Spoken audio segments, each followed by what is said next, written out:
Before we begin, take a moment to get comfortable. Let your arms go heavy, your breath slow.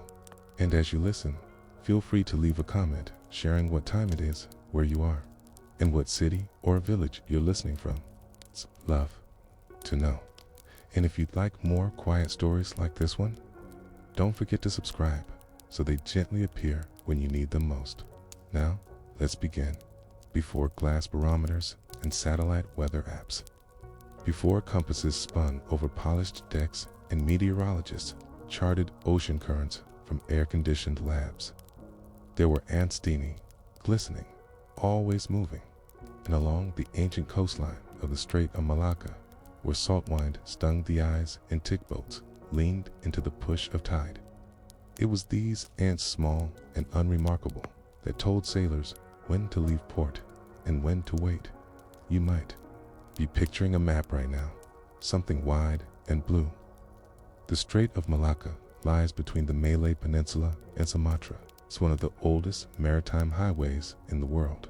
But in the days before European charts and oil tankers, the people who lived along these muddy, humid shores were Austronesian traders and Malay fishermen, seafarers, whose tools were not brass or steel, but wood, bone, and instinct.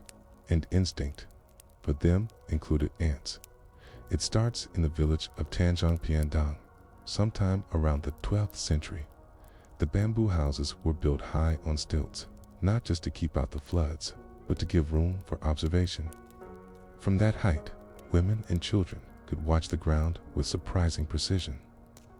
And what they often watched, particularly after a few hot, dry days, were ant trails. Not every ant was worth watching.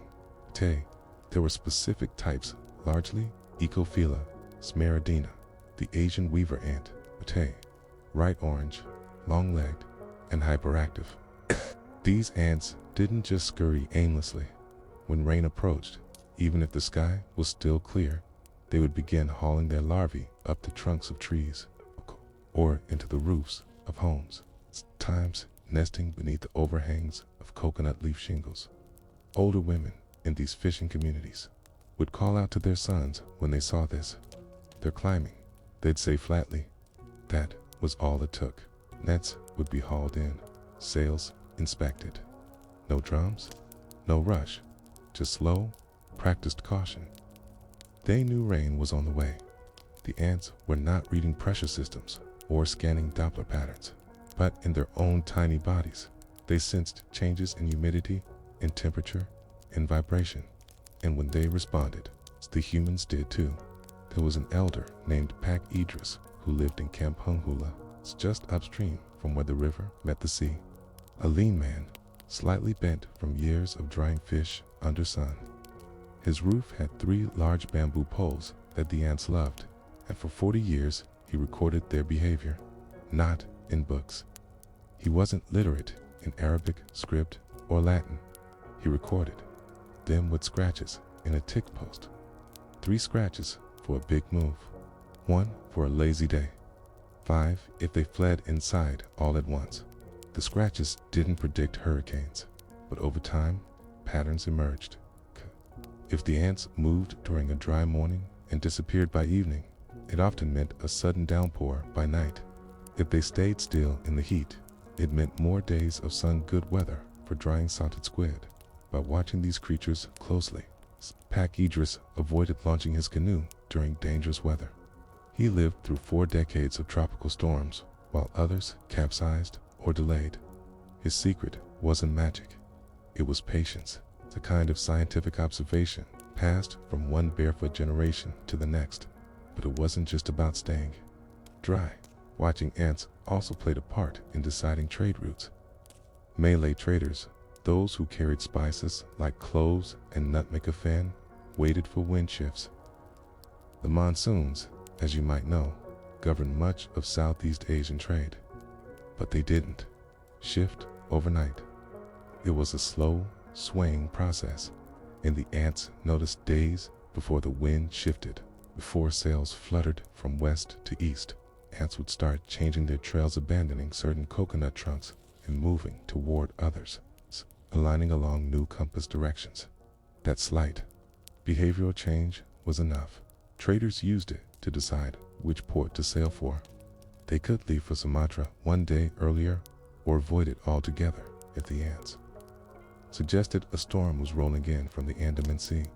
One chronicler, an Arab traveler named Ali Drisi, recorded stories from the Malay world in the 1100s, wrote second-hand accounts of islanders who watched crawling things and knew when to seek shelter. He didn't elaborate. He found it bizarre, but the locals didn't. They had been doing it for centuries. At first, you might think, why ants? Why not clouds, or waves, or the shapes of birds? And yes, those were observed too. But ants offered something different. They were hyperlocal, predictive. They lived at the very edge between wild and domestic. You didn't have to walk far to see them. They walked toward you. There's a story from the village of Kuala Sepetang, where once a local fishing crew ignored the ants.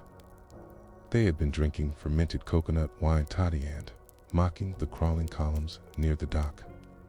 Let them climb. We're going out, they joked. That night, a sudden gust from the northeast cracked the sail in two. The boat drifted ashore with one oar and no dried fish. From then on, no one in that hamlet mocked ants again. It was a culture of boring but powerful observation. No songs were written about the ants. No royal edicts praised their wisdom, but every stilt house had someone who watched. Maybe a grandmother wiping her hands on a sarong. Maybe a boy, too young for nets, but old enough to crouch in the dirt. Maybe you, if you were born in that time and place, listening to adults mutter things like the weavers are uneasy. Over time, this quiet science fell out of favor. Western navigation tools replaced gut instinct. The British built lighthouses and weather stations. Colonial maps erased ant trails and replaced them with dotted trade routes. But not everyone forgot. In 1946, Dutch ethnography recorded interviews in Penang with old fishermen who still consulted ants before launching small boats. They didn't call it science. They called it habit. It's just what you do, one said. If the ants panic, don't go. It wasn't infallible. Ants can be tricked by man-made vibrations, by machinery, by concrete. But back then, when everything was wood and earth and skin, the ants were right more often than not. And now, here's something to wonder. If we return to that ancient shoreline, if we crouched under a damp banana leaf, barefoot in the soft earthwood, we notice what the ants were trying to say. Or would their trails blur into the background noise of a world too distracted to listen? So we return to the muddy shorelines of the Strait of Malacca, to a bustling port or a regal palace, but to the simple, elevated homes of Malay sailors who watched ants, not clocks. The year might be 1270, or maybe earlier. The weathered huts were thatched with palm leaves, floors woven from nipa, the air thick with moisture and smoke from cooking fires. And when the ants moved, so did the people. But watching was not all they did. By now, you understand the role of ants as humble weather predictors. But the villagers, especially those living near the mouth of Sungai Perak River, took things a step further. They built entire rituals around the behavior of ants. Not religious ceremonies, but patterns of preparation, repeated, precise. Oddly quiet routines performed whenever the ants climbed too quickly or abandoned their usual paths. Let's begin with what they called Bursi Atap, roof clearing. It was done almost instinctively. If the ants began hauling their white larvae into the roof beams around midday, families would stop what they were doing and begin to clean. They would unroll woven mats, sweep dry leaves, check coconut husk ropes for frays, and reinforce stilts with fresh mud. You might think this was just good housekeeping. But here's the boring detail that mattered. The cleaning wasn't random.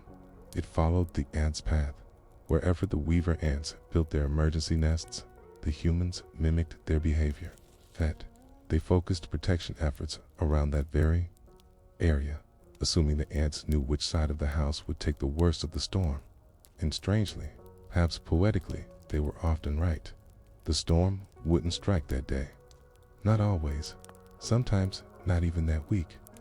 But those who ignored the ant warnings often found that a month's worth of dried fish was ruined, or that a new canoe had floated away in the night. Some called this luck. Others, those from wealthier inland settlements, dismissed it as superstition. But for the people who lived beside the sea, their lives entirely entangled with tide and rain, there was no room for disbelief. Rain was never just water. It was risk, interruption, hunger. There was also a practice called panis kepala, which loosely translates as hot head. This didn't refer to anger, but to a change in the air heat that built just behind the skull. It's how elders described the sensation they felt before a storm. And they said it always arrived just after the ants climbed. On those days, people tied damp cloths around their heads. They avoided argument. No weddings were held for children. We were kept close to the home. An elder declared panis kepla, the tang, the hothead, has come. The boats stayed on land, even if the sky was bright. It was a bodily superstition, a way of matching human discomfort to insect foresight. And here's a small, quiet fact you'd never find in a history textbook. In some villages, families kept what they called sarang batanda signal nests. These were small colonies of weaver ants intentionally placed inside hollow bamboo poles and mounted at the corner of the house. They didn't treat them as pets. They didn't feed them, tease, but they watched them closely. If the ants inside the pole stayed, lo, it was a good day to fish. If they began to climb and congregate near the cap, the family might delay their trip to the river. The bamboo poles were a kind of living barometer, without metal, mercury, or ticking hands. Imagine waking up to a sky you can't trust. No radar, no 5-day forecast. You check the ants. This kind of humble observation extended to the docks, where modern marinas might check tide charts. The sailors of ancient Perak had jejak cementant trails carved into the landing planks. These were not decorative carvings, but grooves and shallow lines shaped like a winding ant path. When ants matched their movement to those grooves, it was taken as a strong omen that travel would be safe. If they avoided the carved path entirely, the boat might not be launched that day. You might be wondering, was this actually predictive or just cautious behavior that prevented bad decisions? That's a fair question, but the point here isn't whether ants had supernatural foresight. It's that they offered just enough reason to pause. And that pause, sometimes just half a day, was often the difference between returning with salted fish or capsizing under a blackened sky. Now, not every Malay settlement followed the same rituals, like those along Sungai, dinding further south, incorporated chants.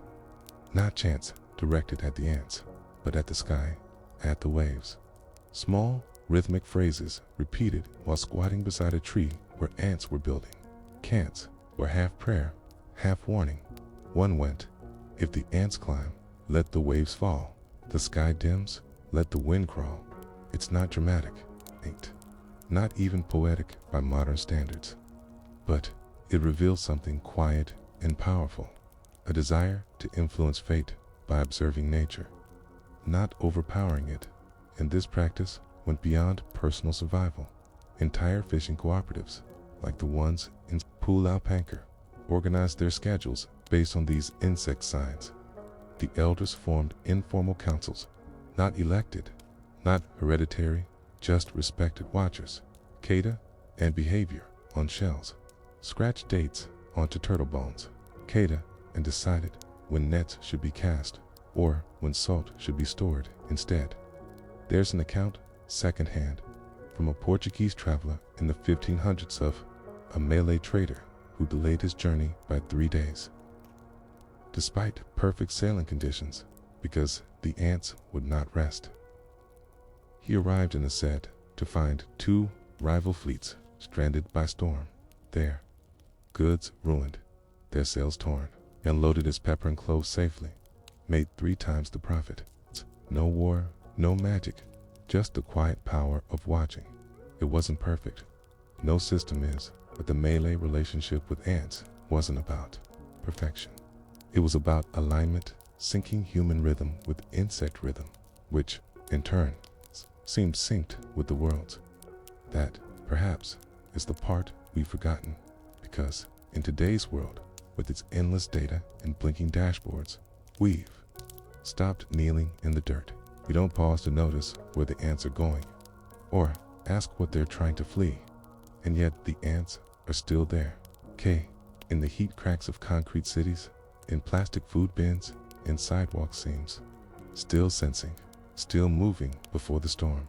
So, if you were to visit an old Malay village now, one of the few left with wood stilts and quiet mornings, if you sat under a low roof at the edge of a mangrove swamp, would the ants still climb? Would the people still watch? Or would the rituals have been replaced by weather apps, by assumptions, by forgetting? The rain had not yet come, but the air had changed. That low, buzzing silence that sometimes falls for a stormed stillness between bird calls and breeze hung thick over the waterlogged village of Kampung Teluk Batu. It was a small place, forgotten by modern maps, settled deep within the folds of pay racks, coastal inlets, a handful of boats, palm-fringed homes, a sundry shop that never opened on time. And in one of these homes lived Pak Suleiman, the last man in the village known for watching ants. He wasn't famous. His house leaned sideways. His pants were always torn. But even the youngest children knew not to laugh when they saw him crouched beside a fence post, eyes following a slow parade of red weaver ants winding toward the rafters. By now, much had changed. Radios replaced chants. Tides were tracked by weather stations in Kuala Lumpur. Ants were considered a nuisance, something to be sprayed, not studied. But Pak Suleiman was a remnant of another logic. It's a man who could not read a calendar, but could tell you the likelihood of rain just by watching how ants carried their young across a wet plank. He had learned it from his grandfather, Ka, who had once guided entire fishing expeditions using nothing but tides, trees, and insects. It wasn't mysticism. It was rhythm. It was respect. One of the last times anyone in the village saw the full ritual unfold was the day a strange calm settled over the straight sand. Uneasy, quiet, as though the sea were breathing in and forgetting to exhale. Fishermen debated whether to set out. The sky was blue, but the air was wrong. Even the birds had fled inland. Pak Suleiman crouched near his signal nest, just a small bamboo tube tied to a house post. The ants inside were frantic, dragging their larvae up the walls in droves, not leisurely, not cautiously, with panic. He walked to the docks, his back hunched, his hat pulled low, and said just 4 words: "Don't go today." Wait, only 2. Families listened. By sundown, the clouds rolled in like smoke from the east, fast and low. By midnight, winds shredded the sails of the 2 boats that had gone out, tossing gear across the mangroves. They limped back 2 days later, soaked and shaken. No fish, 1 broken ankle, 1 missing net. No one laughed at Pak Suleiman after that. But here's the quiet tragedy. No one learned from him either, because knowing how to read ants takes time, patience, years of doing nothing but watching. And in a world of smartphones and machinery, there is no reward for stillness. He once tried to teach a young boy named Yusri. The boy watched the ants, but lost interest after 2 weeks. He asked for games, for stories, for excitement. What could ants offer but more of the same? And yet, hidden within the routine, the silence was a language older than text and unspoken partnership between species. The ants weren't predicting the future in a mystical way. They were responding to humidity, to barometric pressure, to subtle vibrations and temperature shifts that human skin could not detect. They were messengers. It's a reminder of how often knowledge is lost, not through destruction, but through neglect. One generation forgets to ask. The next doesn't even know there was a question. And so it was with Kampung Teluk, Batu, as modernity crept in slowly at first. Then, all at once, sand watching faded into a memory. Roads were paved. Tourists arrived in air-conditioned vans. Satellite dishes bloomed like fungus atop zinc rooftops. The school taught math, but not mangrove wisdom. And the signal nests were discarded as clatter. Pak Suleiman, aged, sneezed, grew stiff. His eyes dimmed.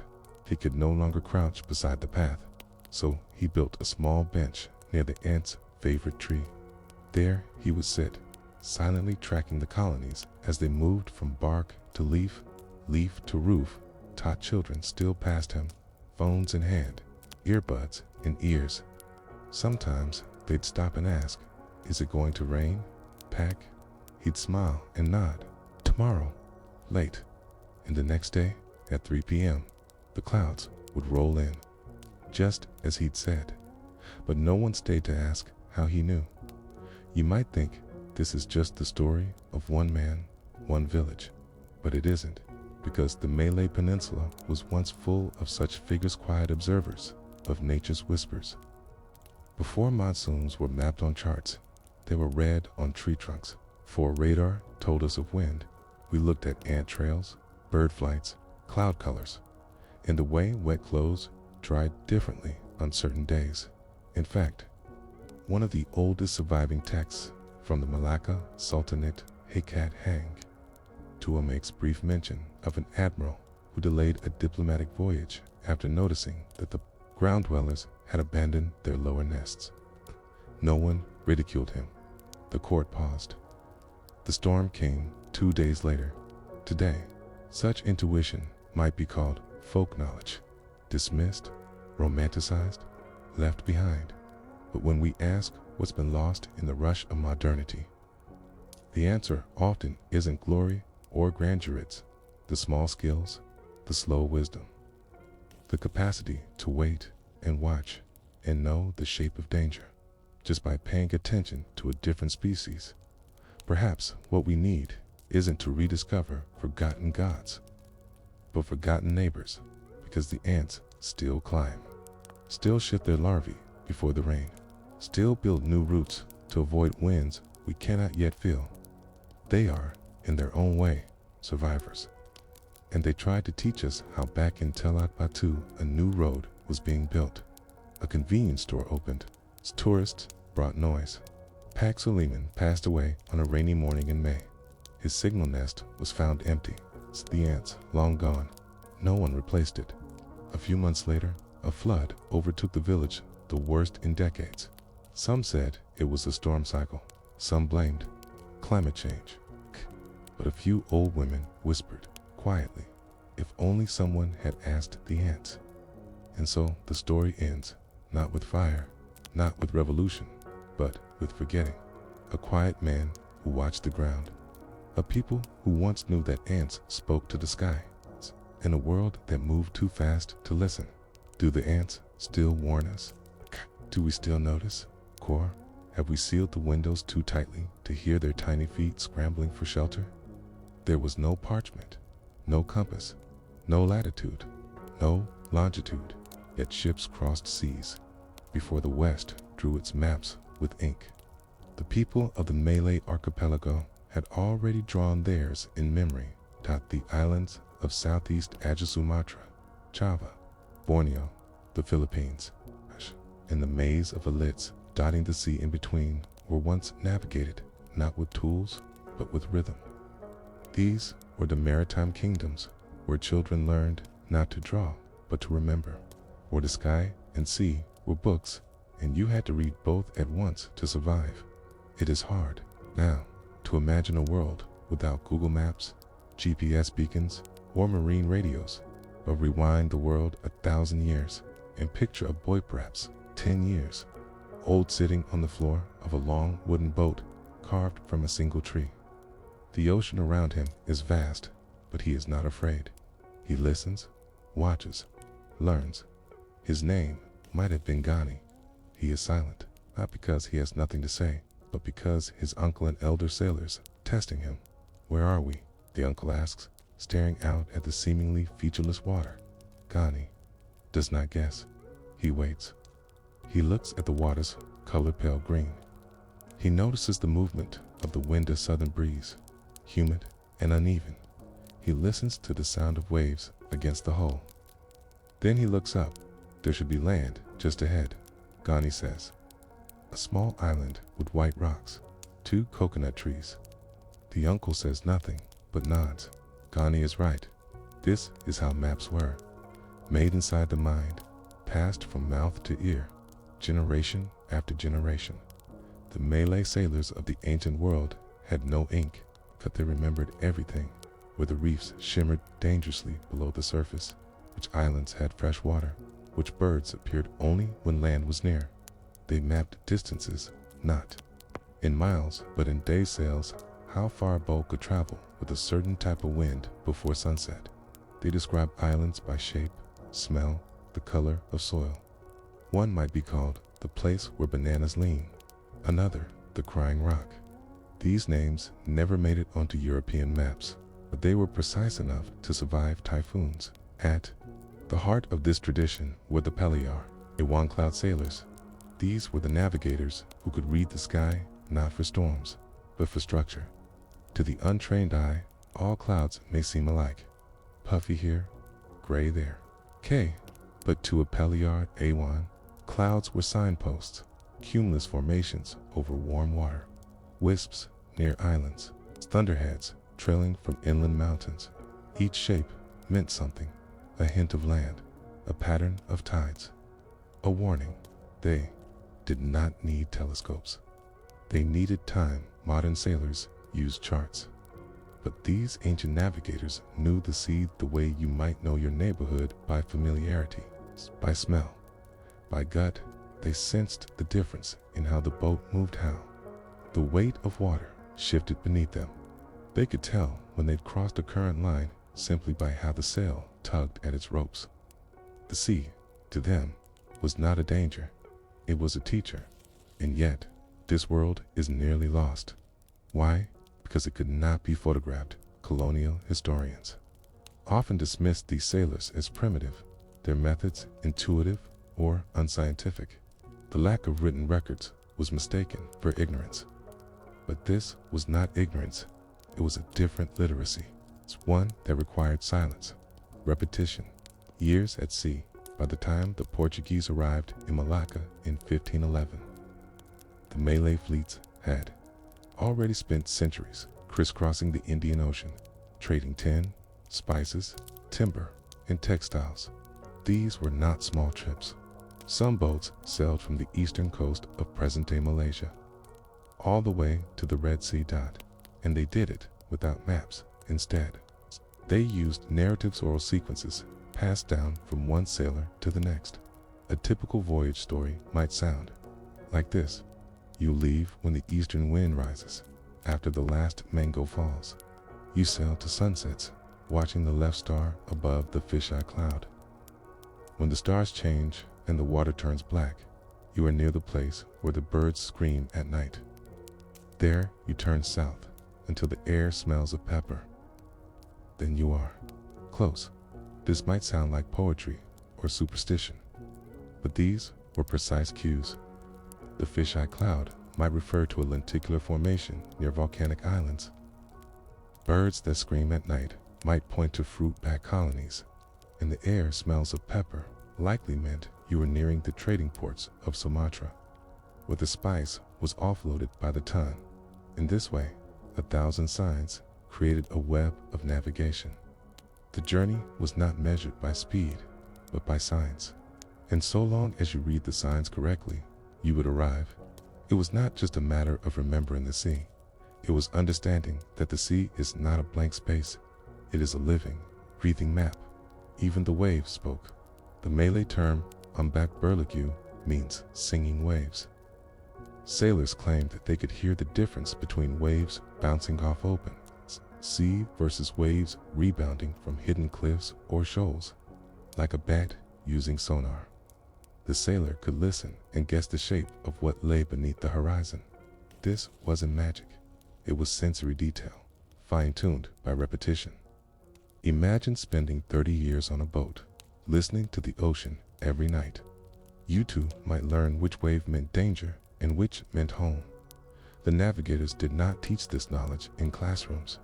It was learned by silence. A boy would spend months just listening, watching, carrying water, patching sails, till one day he would be asked a simple question: which way is home? And if he answered wrong, they did not scold him. They simply waited for him to look again. This system worked so well, in fact, that many early European explorers were stunned to discover how accurate local sea routes were. Antonio Pigafetta, who journeyed with Magellan, wrote in his journals of local pilots who needed no compass, but knew each current and wind as a farmer knows his field. But here's the irony. As colonial powers took over the ports, they erased the very knowledge that had brought them there. They replaced oral directions with printed charts. They forced local sailors to use foreign names. The island, once known as the Coffin Tree, became Port No. 8 in 1,000 years of memorized knowledge began to vanish. The irony is painful. The maps drawn by Western explorers were made possible by the help of local guides. Those same guides were erased from the pages of history. There are, perhaps, only fragments left in the island of Rote, up the coast of East Nusa Tenggara. There are still a few old men who remember sailing without maps. They hum songs that mark distances. They tell stories that double as directions. But even there, the tide is changing. Their sons have moved to the cities. Their grandsons, no phones, not stars. And so, the question becomes, when the last map without ink disappears, what else disappears with it? Not just information, but a way of being, a way of moving through the world slowly, deliberately, with respect for things unseen. It is easy to romanticize these sailors. But they were not gods. They made mistakes. Boats sank. Storms came. They, too, feared the sea, but they did not fight it. They listened. And perhaps that is what modern life forgets most, that sometimes, to get where you're going, you must be quiet enough to hear the answer. To the outside world, the sea has always seemed like a border, a line that separates lands, a void that must be crossed. But for the ancient Malay sailors, the sea was not a boundary. It was a road, a wide, pulsing, ever-changing road, paved, with signs that did not sit still. A road where the sun and stars wrote new instructions every night, and where the traveler did not follow a path so much as enter a dialogue. And so they listened in the small wooden hulls of the Perahu and Jong ships that rocked and creaked with the swell. There was no luxury of silence for leisure. Silence was a condition for learning. It was how one noticed that the morning mist behaved differently when it rose over open water than when it clung to the shoreline. It was how you came to understand that some clouds spoke in their stillness, while others whispered of squalls hours before the first drop of rain. Even the ants told stories. If you knew how to watch among the Malay communities of Borneo and the Sulu Sea, sailors and farmers alike paid attention to the ants, not because of curiosity, but because of necessity. The behavior of certain ant species like Polyrachases, Dives, Cuphila, Smaragdina, and Campanadas was said to predict shifts in the weather. When the ants moved quickly and built higher nests, rain was near. When they tunneled lower and vanished underground, drought was coming. And if they crossed the ship's deck in a hurried single file, climbing upward toward the rigging, it was often taken as a sign that rough seas would rise before sundown. Skeptical, perhaps, but in the absence of modern meteorology, these patterns offered more than superstition. They were part of an empirical system built on observation. Over hundreds of years, sailors came to trust the same patterns because the sea demanded results. If you were wrong, your boat sank. If you were right, you made it home. So, they observed everything.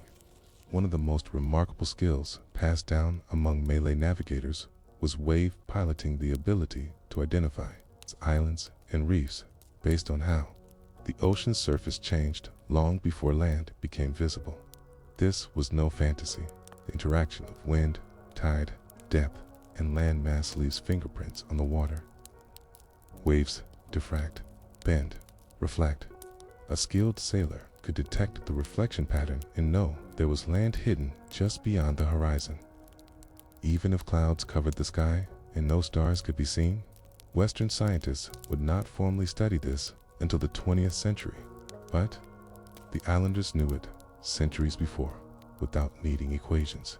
They learned it with their skin, their ears, their intuition trained by years of direct exposure to patterns. It's easy to forget now, our sensor-driven world, that data once had to be felt. The smell of salt could signal where river met sea. The color of foam could tell you whether a coral reef lurked below the surface. The direction of seabirds returning at dusk could draw the outline of a coastline long before any human eye could spot it. This was experiential cartography, a kind of mapping done not with ink, but with memory and muscle. Children aboard long-distance boats were trained to hum rhythm patterns that matched the rocking of the sea. These were not songs for beauty. They were tempo guides, okay? Each stretch of ocean had its own beat, a tempo created by the meeting of currents, winds, and underwater topography. To a trained ear, a change in rhythm meant a change in location. This concept may seem fantastical, but it is not without parallel. In Micronesia, the famous stick charts used by the Marshallese navigators encoded wave interference patterns between islands. The Malays had no charts, but they carried the same logic in their heads, reinforced by repetition and observation. Yet, for all their skill, these sailors were not immune to failure. Even the most seasoned peliar could be undone by a sudden storm, a rogue current, or political events beyond their control. A trader might set sail from Makassar in search of clove markets in Malacca, only to find that the Sultanate had closed its ports to foreign ships that week. Another might find himself detained by Dutch patrols, accused of smuggling. But even in failure, the knowledge persisted. It lived in the stories for every successful voyage. There was a tale passed down around a fire, the sailor who trusted the stars too much and missed the whisper of the waves, or the one who ignored the ant trail crawling toward the sail and paid for it in torn canvas. And then there were the communal stories. Entire villages memorized wind cycles. In the region of Sulawesi, it was known that the Angin Timor east wind came in from May to September, signaling the dry season. The Angin Barat west wind returned from November to March, bringing storms and thick rain clouds. These cycles governed when rice could be planted, when ships could be launched, when fish would arrive in coastal shoals. One elderly sailor from the island of Bhutan, interviewed in the 1980s, described this rhythm not as knowledge, but as relationship. You don't command the sea, you listen to her moods. You listen to the ants, the birds, the air on your face, and when they agree, you go. That phrase, when they agree's key. No single sign was ever trusted alone. The ants might predict rain, but so must the feel of the air, the shape of the clouds, the behavior of birds. It was a system of cross-checking developed before scientific methodology had a name, but not before it had a function. This approach layered observation, accumulated over generations, what gave the ancient Malay sailors an edge, while colonial powers saw nature as something to be dominated and charted. The sailors of the archipelago saw nature as something to be understood slowly, gently, in parts. And in this, there is a kind of wisdom we have forgotten. Modern life teaches us to look for shortcuts, to reduce everything to a coordinate, a time stamp, a single explanation. But the sailors knew that truth, especially in nature, is almost never single. To predict a storm, you must watch the ants and the clouds and the waves and the silence. One clue is not enough. You must listen until the signs harmonize. It is a lesson not just in navigation, but in patience, in the quiet corners of Indonesia and Malaysia. A few traces of this knowledge still survive. In Ternate, a few old women remember which cloud patterns bring which kind of fish. In southern Mindanao, there are still fishing elders who say the sea smells different when rain is 2 days away. In coastal Kelantan, stories are still told of ants forming lines down wells or up tree trunks before the monsoons arrive, signals now dismissed by science, but still watched by those whose livelihoods depend on guessing correctly. But these stories are fading in an era of climate change, rising seas, and satellite forecasts. The quiet patterns of the old sea lore are harder to detect. The stars are hidden by light pollution. The winds shift in ways they never did. And the ants, well, many now live under concrete. Still, the knowledge is not entirely gone. Researchers in recent years have begun documenting what they call indigenous weather knowledge, a collection of empirical, experience-based environmental observation systems in Papua New Guinea, in East Africa, in the Torres Strait, and across the Malay Archipelago. People still rely on insects, birds, stars, and waveforms to make decisions. It is not alternative science, it is ancient science. It is what happens when people learn slowly, without interruption. Over 1,000 years, perhaps the tragedy is not that we abandoned this knowledge, but that we dismissed it, that we thought maps had to be written in ink to matter, that we forgot a person could be a library, that a story could be a chart, that an antline could be a forecast. And so we returned to our sailor, our boy, Ghani, now older, now standing at the front of the boat in the soft pre-dawn light, staring at the sea. He sees no land. The compass is long gone. The sky is cloudy, but he notices the ants rising up the mast again in steady file. He feels the air thicker now, a moisture clinging to the arms. He watches the birds veering west, earlier than usual, and he knows rain by midday. No radar, no screen, no emergency beacon, just memory, pattern, just care. So he changes course, adjusts the sail, and hums a tune into the wind, marking the sea's new rhythm. One note at a time. And you might wonder, sitting in your room, far from that boat, how many other truths lie buried, not in books, but in the patterns of things we no longer take time to feel. What else have we stopped listening to? By the time the 19th century began to close its grip on the waters of the Malay Archipelago, change had arrived, not with a whisper, but with a loud, foreign churn. Steamships had begun slicing through the same ocean lanes once traced gently by the curved prows of the Perahu and Jang, where before the sky and wave dictated a sailor's path. Now, a compass and an engine silenced the dialogue, but there were still those who listened. In the village of Singorang on the western coast of Johor, where mangrove roots still tangled around the wooden stilts of old houses, a sailor named Baharuddin was said to be the last of his kind. He refused to use the British charts now sold in ports. He ignored the clock. He never used a compass.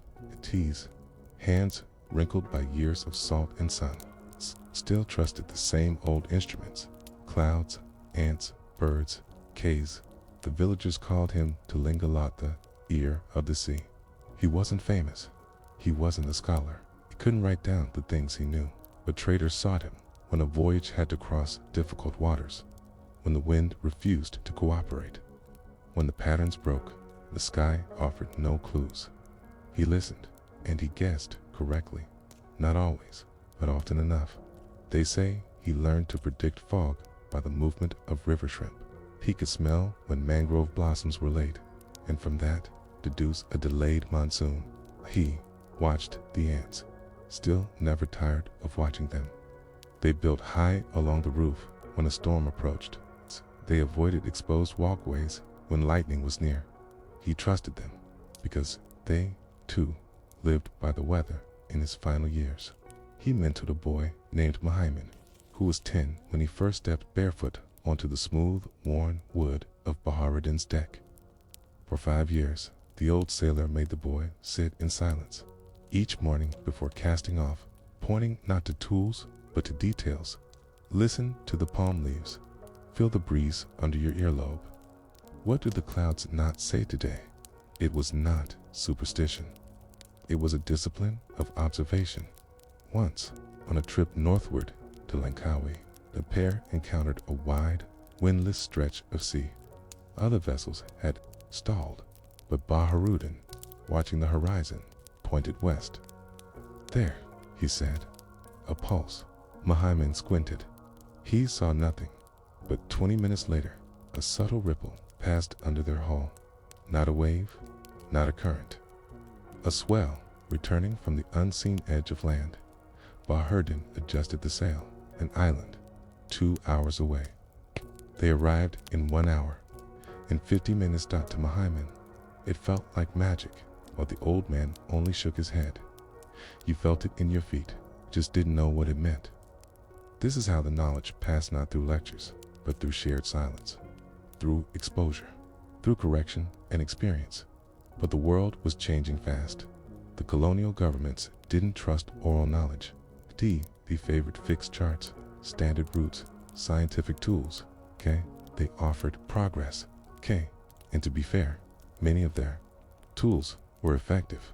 Steam was faster, the compass more consistent. Engines didn't care about cloud shapes or wind direction, and slowly, listening stopped.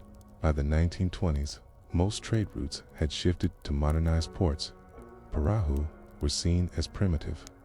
Traditional navigation was dismissed as folklore. Young sailors wanted engines. The old maps, the ones written in memory and muscle, began to fade. Mahiman took over Harid's boat after the old man passed quietly one evening under a sky full of unfamiliar stars. He continued sailing, but fewer and fewer people asked him to navigate. They had newer ships. They had weather forecasts. They had radio towers now. But Mahiman kept watching the ants. He noticed they had started behaving differently. Some stopped building high nests altogether. Others vanished when the tides shifted unusually. Sometimes their signals were right, sometimes not. He wondered, was it the ants who had changed, or the world? Because the wind no longer moved the way it used to. The rains arrived late, storms hit harder. Monsoons came with a ferocity that surprised even the elders. The rhythm was breaking, and this breaking yet was global. Deforestation along the coasts began changing local weather. Mangroves that once buffered storm surges were being cleared. Coral reefs were dying. Pollution entered rivers once clear enough for sailors to predict their salinity from smell alone. Where once a sailor could read the sea like a scroll, the script was blurred. Still, Mahiman taught his own children. What little remained, he took them out during low tide and showed them how to follow fiddler crabs to higher ground crabs that, like ants, abandoned burrows before storms. He showed them how to listen to the air just before dawn when birds changed their patterns, slightly before a temperature shift. But their interest was fading. They had schooling now. They had textbooks and calculators. Some of them wanted to move to Kuala Lumpur, and when the time came to sell the old boat half-rotted, its planks eaten by sun and neglect, Ming folded his hands in his lap and said nothing. He did not protest. He did not ask for preservation because he knew the map was never the wood. The map was not the sail or the name carved on the prow. The map had always been the noticing, and that, too, was vanishing, but not everywhere. Across the region from Sumatra to Timor, a quiet movement was forming. In the early 2000s, researchers and climate scientists began returning to indigenous knowledge. They started listening finally to what the old people knew, and what they found was astonishing in some places. Ant behavior still predicted rain more accurately than official forecasts. In others, wave patterns identified reef shifts before satellite data caught up. In Palawan, children trained by elders could identify 20 cloud types, each linked to specific fishing behaviors. In Sabah, fishers still smelled the wind before deciding which nets to use. These were not remnants of a backward world. They were pieces of a still functioning system, fragmented, yes, but alive. And now, faced with climate uncertainty, some are beginning to ask, what if the future isn't in new inventions, but in older attention? What if the ants were right all along? Mohammed, now long gone, would not have claimed any great insight. He would not have used the word science. He would have shrugged. I just listened. But perhaps the listening itself was the map. Perhaps the most sophisticated navigation of all was never about reaching a destination, but about entering a conversation with a world that spoke in patterns we once understood. A cloud no longer seen, an ant trail no longer followed, a swell that no longer hums under the hull. And so we end this story not with a loss, but with the question, how do we find a way back not to the places, but to the noticing? If the ants still speak, are we still capable of listening? In a quiet pocket of the Malay Archipelago where the sea folds itself between hundreds of small islands and the air holds the perfume of wet bark and burning coconut husk, there once stood a forest of trees so dense, so dark, and so water-rich that they could not be felled in a single afternoon. These were the Belian trees, the famed ironwood of Southeast Asia. Their trunks were wide as oxen, their bark coarse, and their heartwood almost impervious to rot or insects. Among boat builders, this wood was a gift from the gods, but in this forest, rain did not simply fall, it was foretold. Before the first drop hit the canopy, something changed. The cicadas fell quiet, the wind retreated, and the ants, those ever present, seers of the underbrush, began their march. These ants did not live underground. Their homes were woven from silk and leaves, strung high between branches, sealed tight with resin. A shift in humidity would cause them to rearrange the entrances of their nests. If they sealed the lower holes and left only an upper vent, the boatmakers would take note. 3 days, they'd say. Heavy rain is coming. In the port town of Tanjung Batu, which existed not on any imperial chart, but was known well to the traders who plied the Malacca Strait. The shipwrights built their vessels by the rhythm of these ants. They would not cut timber when the ants retreated into their nests too early. They would not begin carving holes if the ants were seen carrying their larvae up the tree trunks before noon, and if the ants moved their trails to higher ground, overnights sending the roots of banyan trees where they usually avoided construction was halted for fear of flooding. This was not legend. It was simply how the town functioned. Every carpenter in Tanjung Batu watched the ants, whether he admitted it or not. And these were no ordinary boats. The ironwood boats of Tanjung Batu were not massive like the Chinese junks or the Javanese jung, but they were resilient, made to carry pepper, resin, coconut oil, and later tin and gutta percha. These boats could last 2 generations. Some families passed theirs down like names. The wood, of course, was key. Belian trees were dense enough to sink in water, and only careful curing and shaping allowed them to float. But the real secret was in timing. The humidity had to be just right. The grain had to be shaped when it was neither swollen with water nor brittle from dry winds. And so, before the first chisel touched the wood, the carpenters spent days observing the sky, yes, the sea, Certainly. But more than either, they watched the ants. Some had raised small clay mounds beside their workshops, fed them sugar and crumbs, simply so a colony would settle nearby. When the rain was distant, the ants built their nests with wide vents. When a storm approached, the vents closed, and the more frantic their movement, the worse the weather to come. It was not magic. It was calibration. One carpenter named Pack Junis, who lived to be nearly 90 and still kept a carved piece of bellion at his bedside, once said, "You don't cut a tree when the world is whispering. You wait until it sings again." In his youth, he had helped build a boat named Sri Mangas, a slender vessel meant for the pepper trade. The whole took 2 years, not because it was elaborate, but because they waited. They waited through 2 seasons of storms. They delayed construction 3 times when ants migrated upward in their trees unexpectedly. But when it was finished, the Sri Mangas survived 5 typhoons and never leaked a drop. No European shipbuilder would have taken such delay, but they didn't build for the same sea. The waters between the Rio Islands, Borneo, and Sumatra were tricksters. Channels shifted, tides surged, storms spun in from nowhere. What looked calm could turn treacherous within an hour. And so, unlike the rigid timetables of colonial ships, no, these Malay vessels bent themselves around the world's breathing. And those who built them trusted the ants more than the calendar. The ants, too, had their own silent calendars, sensitive to pheromones, to air pressure, to the subtlest changes in soil moisture. It was said the queen would lay fewer eggs in the days before a great storm. And so, when the storms came, the people of Tanjung Batu rarely drowned. They had built their homes and boats, not by blueprint, but by observation. What's remarkable is that this knowledge was never written down. No scroll, no parchment, no diagrams.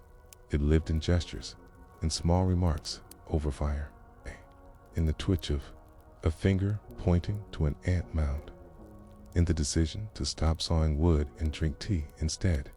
And it spread, not by decree but by patience. Boat builders came from Pulau Karimun, from the Tuna, from the edges of Kalimantan, just to watch. They brought gifts, bundles of dried fish, jars of palm wine, and they listened. They watched the hands of the elders. They followed the ants. Then they brought the knowledge back. For decades, the reputation of Tanjung Batu boats grew. They were not fast, they were not flashy, but they returned. And in the age of monsoon trade, that mattered more than anything. However, the 20th century brought with it new materials, nails from Europe, imported timbers, marine paints, diesel engines, and with those came urgency. No time to watch ants, no time to wait for the right day to shape a keel. Boats were built in months now, then in weeks, and then the ants were forgotten until 1 year, in the 1960s, when a modern ferry was commissioned to serve the nearby islands. The builders ignored every tradition, used cement piers and foreign glue, and even a mold copied from a British plan.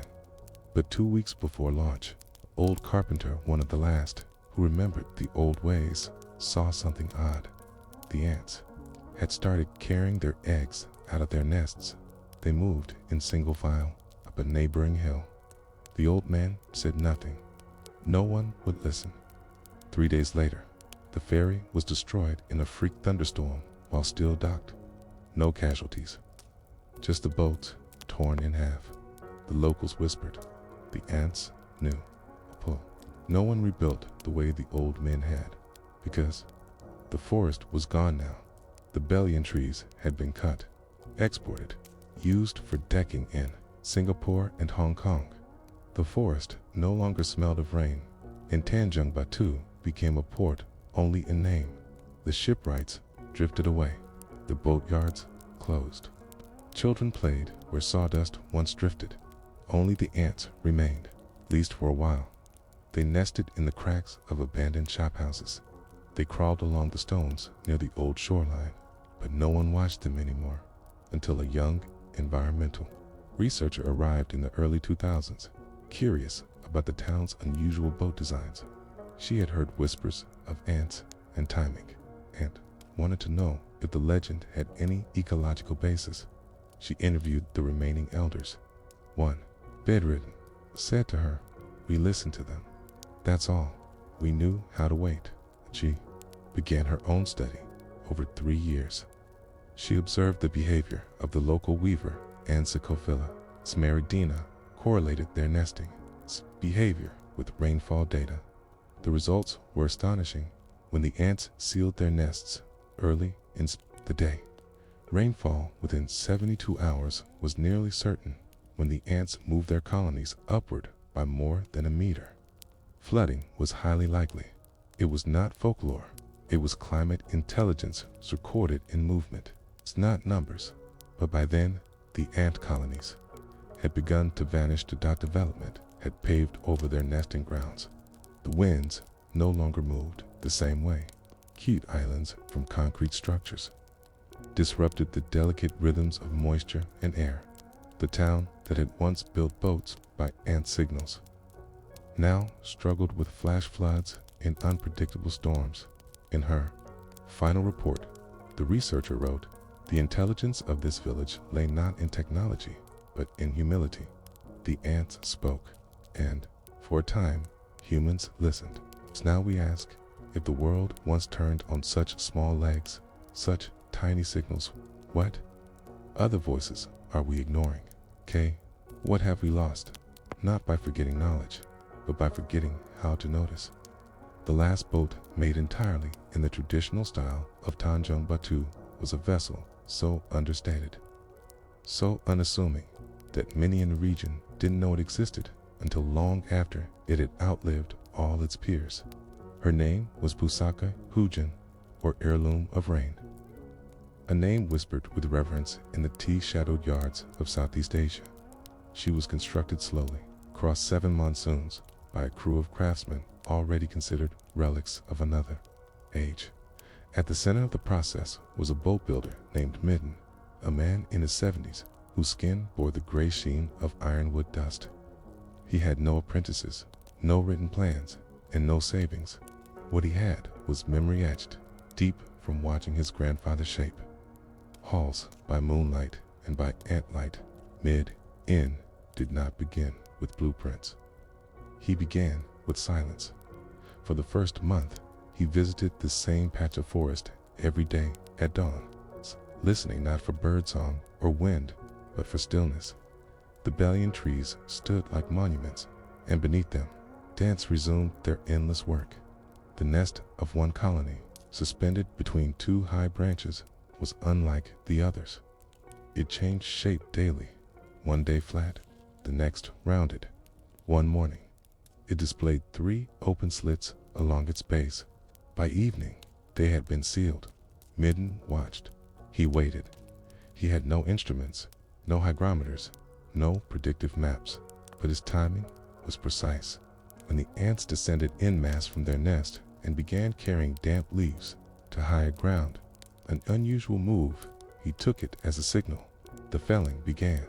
The tree was cut with hand tools, its fall softened by banana trunks placed carefully to absorb shock. Then the trunk was left to rest, not exposed to sun, not sealed, just resting, as the ants returned to their nest and rebuilt it in a tighter, more sealed shape. Storm within 9 days, Midden muttered, chewing a beetle leaf. It came on the 7th. The rain lashed 4 hours, but the logs, protected under bamboo slats and coconut husk, did not crack. The ants were right. This was not superstition. It was synchronization, a harmony between human task and insect instinct. Midden built the Pusaka Hujan with only 3 other men. One had carved paddles for river traders. Another had helped replank a Bugis cargo ship during the war. The third was blind in one eye, but remembered the way a finished whole should sing when struck. Together, they shaped the boat, not to cut through water, but to bend with it. The ribs were made of bellion root, naturally curved, taken only from fallen stumps. The planks were shaved using a tool fashioned from a discarded Japanese bayonet, and always, the tents were consulted. If they swarmed beneath the work table, the crew would take the day off if they avoided a section of wood. Midden marked it as flawed. By modern standards, this was madness. But by the time the keel was laid, the boat already carried hundreds of small decisions made not just by men, but by insects. The hull was caulked with tree resin mixed with crushed shell and ash. No nails, no metal. Everything swelled into place with water, tightened with humidity. And then, just before launching, the ants vanished. It was a strange moment. The nest, which had remained active for over a year, was suddenly abandoned, empty. Midden stood beneath the tree and stared for a long time. No eggs, no guards, fragments of silk trembling in the wind. He did not speak for the rest of the day, but the next morning he broke silence. "She's ready," he said. They slid the boat into the water using coconut logs as rollers, and Pusaka Hyujin floated as if pulled upward by unseen hands. The town gathered in silence. She was small only, 28 feet, but perfect. The rain started lightly as she touched water, as if the heavens had been cued. The ants never returned to that tree. Midden later said they were finished, just like we were. And yet, the Pusaka Hyujin did not vanish into history. She became a workhorse bought by a pepper merchant from Selyar. She ferried cargo between small islands, fish sauce, pickled mango, palm sugar, and once, even crates of Javanese typewriters. She outlasted 3 owners, survived 4 tropical cyclones, and once ran aground on a sandbar and remained intact. No one could explain it when she was eventually sold to a maritime museum in Johor in the 1990s. Surveyors found no rot in her joints. The resin had hardened into a fossil-like seal. Her hull still whispered when tapped resonant, like a tuned drum. But the museum did not know her story. She was placed in a corner. No plaque mentioned the ants. No caption told of Midden's patience, or the blind boat builder's ear, or the 7 monsoons it took. Instead, she was labeled Unknown Coastal Craft, circa mid-20th century, origin Rio. And that was nearly the end, until a historian visiting on a rainy day noticed something peculiar. A thin engraving on the inside of the stern. Not a name, not a signature, just a tiny ant carved with the tip of a blade, no larger than a thumbprint. When asked, the museum staff had no idea it existed. The historian, intrigued, began digging. She found oral recordings in an old archive interviews conducted with shipbuilders across the archipelago.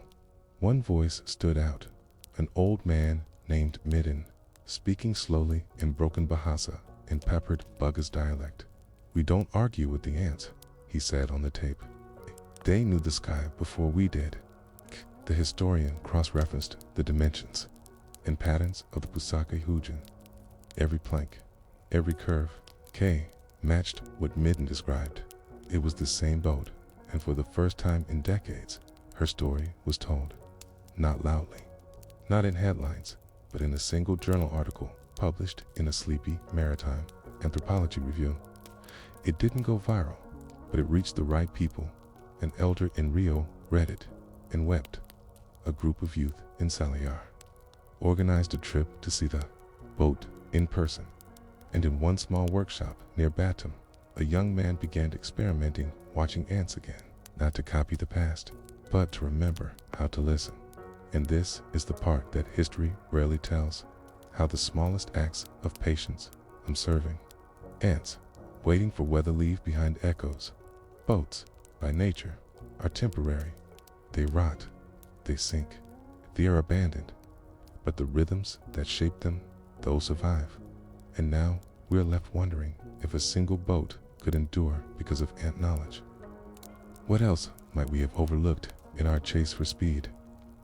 How many other crafts, sciences, or skills were born not in labs, but in the quiet space between storms. And what might happen if we started watching the ants again? There's a truth that slips quietly through the seams of maritime history. Not all ships were meant to conquer oceans. Some were simply made to endure them quietly, without fanfare, in service of a small island, a trade route, or the daily needs of people who measure distance in hours, not continents. The Malay world once thrived on such vessels. They were humble, unmarked, built not for empire, but for endurance. As the age of steam crept across Southeast Asia, it cast long shadows over the coastlines where the old boats still moved. Iron hulls began to displace timber ones. Radios replaced birdsong and instinct. Weather was no longer predicted by ants, clouds, or the way banana leaves curled at dusk. It was forecast in papers printed in Singapore, broadcast from colonial towers. But in one final act of collective stubbornness, a cluster of coastal communities along the southern edge of Borneo resisted. They did not ban motorboats. They simply refused to be hurried. These villages, Minkabang, Serpent, Linga, and Batuboy, continued launching handmade vessels well into the 1980s. Their boatyards were tucked behind mangroves, visible from the air. Their boats bore no flags, no standard shapes. Some looked like dugouts, others like miniature schooners, but they all had something in common. Every hull was shaped with respect to the rhythms of insects. Elders would place crushed sugarcane near termite mounds and study how ants moved around it. If the ants ignored the bait, it meant moisture in the air, a coming storm. If they carried the pieces to higher ground, it meant floods. These readings were factored into cutting schedules, drying times, launch days. This wasn't mysticism, it was calibration. And in 1986, when rumors came that the government would begin enforcing harbor registrations, an unspoken understanding passed through these villages. It was time for one last journey. This is the story of the silent fleet. No letters were sent, no officials notified, but on the third day of a new moon, a date calculated with help from ants whose nests had risen sharply that week, 17 boats set sail from the mouth of Sungai Sibuyo. They were all handmade, most without engines. They weren't heading to a single destination. Rather, it was a ceremonial voyage, a final show of breath for the old traditions, like monks walking barefoot out of a monastery one last time before it was turned into a guest house. Each boat was different. One, named Waktu Hujin, had sails sewn from old flour sacks. Another bore carving some centipedes along its stern. A third carried a cargo of nothing but carved wooden fish. K meant as tribute to the sea. Among them was the Pusaka Hujin. She had aged. Her once golden bellion had grayed to the color of driftwood, but she was intact. Her ribs creaked like knees, but she made no complaint as she slid once again into open water. The voyage lasted 6 days. By night, K moored near empty beaches and cooked rice over coconut husks. By day, they followed sea eagles in the rhythm of tide and wind. Not all made it the full route. 2 turned back. Another took refuge in a mangrove swamp after suffering a cracked plank. But the point was never arrival. The point was acknowledgement. Farewell on the 4th day. Something unusual occurred as the boats skirted the edge of a reef near Pulau Tambalan. A sudden stillness came over the water. The air felt thick. The sun vanished behind a solid cloud, not dark, but blindingly white dot. Then came the ants. They floated in clusters, hundreds of them, clinging to driftwood, coconuts, even plastic bags. Entire colonies adrift, some dead, others clinging to life. No one spoke. The sailors knew what this meant. A massive inland flood. Somewhere a prever had driven these ants out. Their floating nests were survival rafts. Some boats paused and scooped the survivors into bowls. Others left them alone, honoring their instinct to drift. But on the Pusaka Hugin, the ants seemed drawn. Several clusters drifted directly toward her. One man, whose grandfather had sailed with Midden, murmured, "They remember." That night, the fleet lit no fires. They anchored in a quiet cove, each boat tethered to a mangrove root, as if hiding from the modern world. Rain fell in sheets, but it was warm, almost ceremonial by morning. The ants were gone. The final leg of the journey brought them to Pulau Kokap, small island where no customs officers waited, no banners waved, just low tide, soft mud, and the sharp smell of salt and sago. One by one, the boats were pulled ashore and turned upside down. A test, too, was a gesture. It meant rest, not abandonment. 10, not decay, but rest. The sailors returned home. Some took buses, some hitched rides with friends. None of them expected recognition, and they didn't get it. Within a year, the new regulations came into effect. Unregistered boats were banned from trading ports. New fiberglass models flooded the market. The last ironwood craftsmen took jobs in construction or migrated to Malaysia, and the silent fleet was forgotten, except it wasn't. In 2012, a researcher from University Brunei Darussalam was investigating coastal erosion and stumbled upon a set of inverted hulls under heavy mangrove shade. He thought they were debris till he noticed the carvings. Each boat had a small, faint ant mark burned or etched into its stern. Curious, he documented them, sent photos to colleagues. One, a maritime anthropologist from the Netherlands, recognized the shape of Pusaka Hugin. What followed was a slow, careful reweaving of a history nearly lost.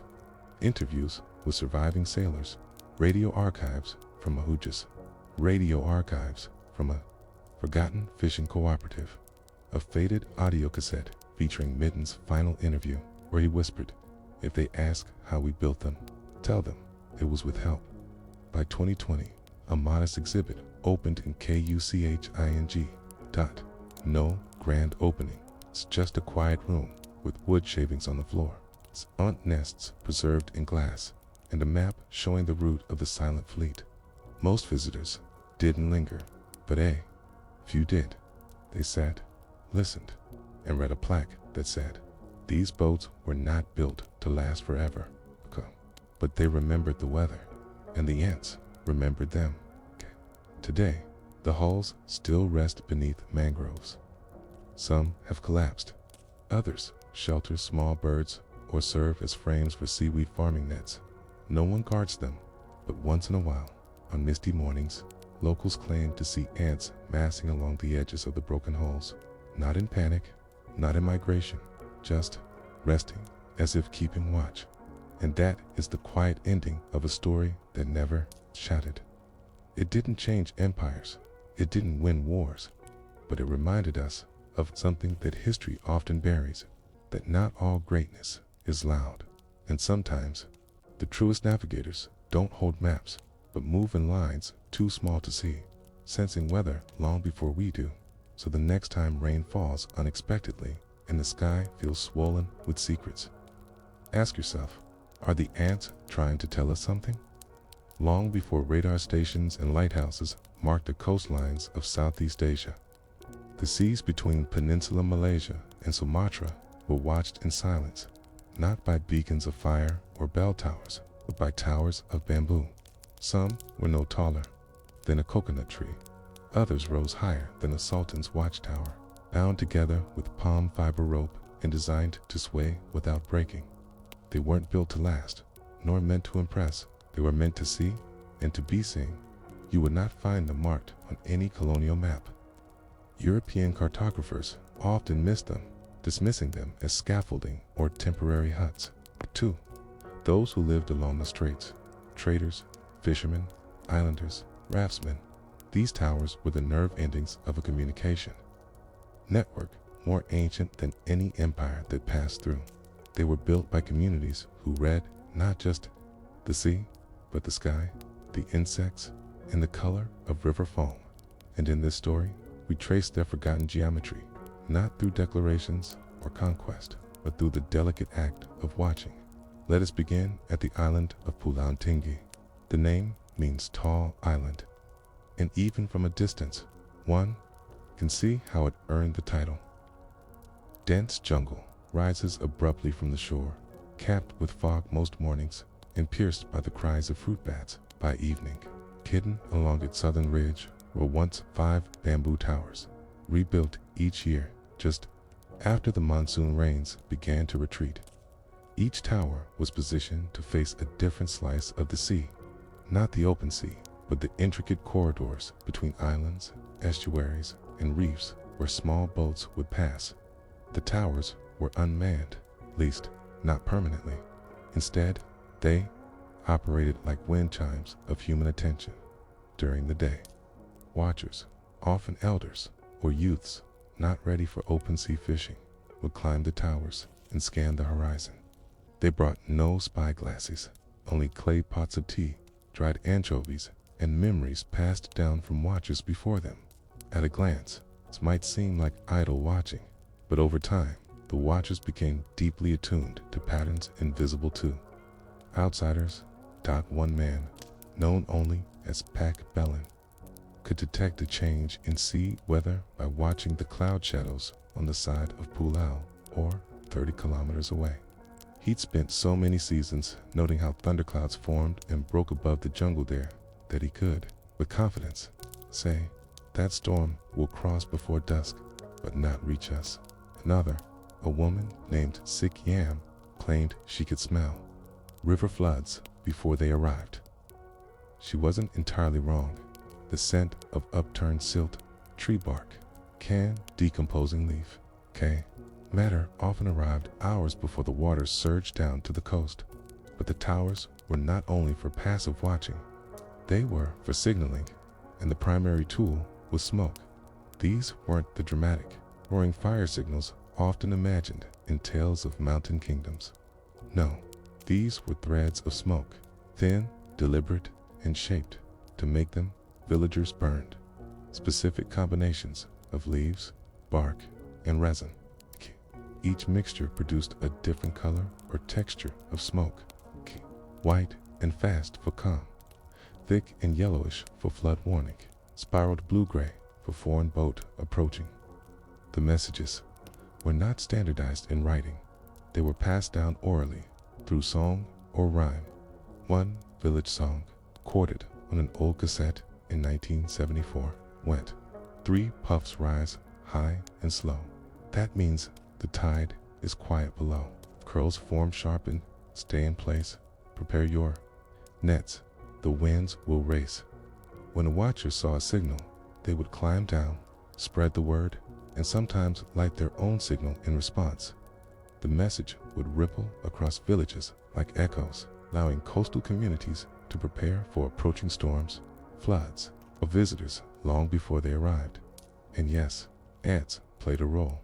Each tower had, near its base, a wooden basin filled with damp leaves and sugarcane fibers. These were placed not for human use, but to attract ants, different species, red ones, black ones, tiny, transparent ones that barely showed up against bamboo. Watchers studied the ants before climbing. If the ants moved erratically, it meant high humidity or pressure shifts were the changes. If the ants avoided the bait, suggested incoming rain. If they began transporting their eggs upward, using the tower legs themselves, it meant rising water fast enough to threaten nests. Some watchers placed carved notches on the bamboo legs to make the ants' movements easier to track. It was not unusual to see a watcher pause mid-signal, crouch, and observe the insects swarming a joint of bamboo, murmuring to himself, "Too fast. The rain will come before dusk." This was not folklore. It was observation, refined over generations. The towers also became places of personal history. On Pulau Besar, elders would climb them, not just to signal, but to remember. One such elder, a woman named Mactima, told a visiting oral historian in 1968 that she climbed the southern tower each year on her wedding anniversary, not to see boats, to remember the arrival of her husband's boat decades ago. When he returned from a failed trade trip and asked her to marry him anyway, with nothing but a ring made of fistboonie, she called it the Tower of Long Waiting. But history moved on by the 1950s. Colonial radio towers and shipping channels rendered the bamboo signals obsolete. Harbor masters began regulating trade routes. The younger generation left to work in oil fields or in the expanding ports of Mersing in Singapore. One by one, the towers rotted. No one destroyed them, but no one rebuilt them either. Some stood like skeletons for a while, creaking in the wind. Others collapsed in monsoon storms. The last known tower on Pulau Rawa was still in use in 1982. Its watcher, a man named Yunus, climbed it daily until a stroke confined him to bed. No one took over. When a storm sank 2 fishing boats that year, a surviving elder was quoted in a local paper saying, "If the tower had been used, he might have warned them." But no one listened, except some fragments remain on Pulau Tengah. Archaeologists uncovered pieces of charred bamboo buried beneath newer structures. The layers matched the mid-20th century, and the arrangement suggested they had once stood vertically. Inside a nearby earthen pot were the remains of dried leaves, identified as Keju, Orang, and Dawn Sarai Wengi, both used in smoke signals. In another village, an old woman showed her grandson a bamboo pole notched every few inches. "For the ants," she said. "They tell you if the river's coming." In 2015, a research project tried to reconstruct one of the towers based on oral histories and bamboo engineering techniques. The team found that when placed in the original site, the tower swayed gently with coastal winds, flexible enough to survive storms, but stable enough to climb. More fascinating still, within days of completion, ants began nesting at its base. A month later, the ants moved their eggs upward. 2 days later, an unseasonal rainstorm flooded the area, and once again, a whisper passed between researchers, locals, and skeptics alike. Maybe the towers weren't just signal posts. Maybe they were listening devices, tuned not to frequencies. We're left with the image of a coastline once threaded with bamboo, smoke, insects, and human memory, a sensory network long before satellites. And we wonder, what else have we forgotten how to see? What signals still pass through our lives unobserved because we no longer climb the towers? By the time monsoon winds swept through the South China Sea in full force, the bamboo signal towers of the Malay maritime communities had long finished their preparations. If you were there, say, in the coastal village of Tanjung Resang in the early 19th century, you might have noticed a peculiar calm before the storm. Not the eerie silence of suspense that novelists love to describe, but a kind of settled rhythm. Chickens tied under homes, boats pulled further ashore, fish nets stowed inside clay-bricked stores, and signal towers made tight with new lashings of rattan cord end high up, perched like seabirds on swaying bamboo. The watchers would wait in this second chapter, move past their origins and into their function, the practical, daily role these towers played in keeping entire communities alive. What did the towers warn of? Who did they save? And when did people stop listening? Let's begin with the storms. The monsoons in this region were not polite. The northeast monsoon, which began in November and lasted until March, was known for its long, driving rains, massive wave surges, and sudden gusts that could turn a calm cove into a death trap within minutes. For coastal communities like those near Mersing, Indo, and the scattered isles between Peninsular, Malaysia, and Borneo, predicting these weather shifts wasn't just helpful, it was essential for survival. The signal towers served as the eyes of each community. From these heights, watchers could scan cloud formations many kilometers out, well before they reached land.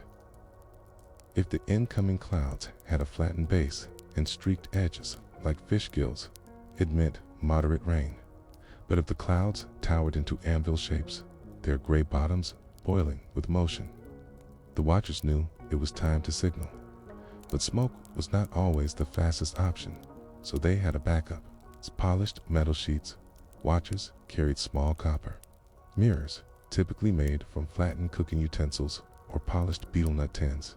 At midday, they could use reflected sunlight to flash short bursts. A code passed only between villages that shared kinship ties. Single flash from one tower, followed by two from another meant storm front, moderate. Arriving by evening. A long flash, followed by no response, often meant storm, serious. Prepare boats. The mirrors, of course, only worked during daylight in clear skies.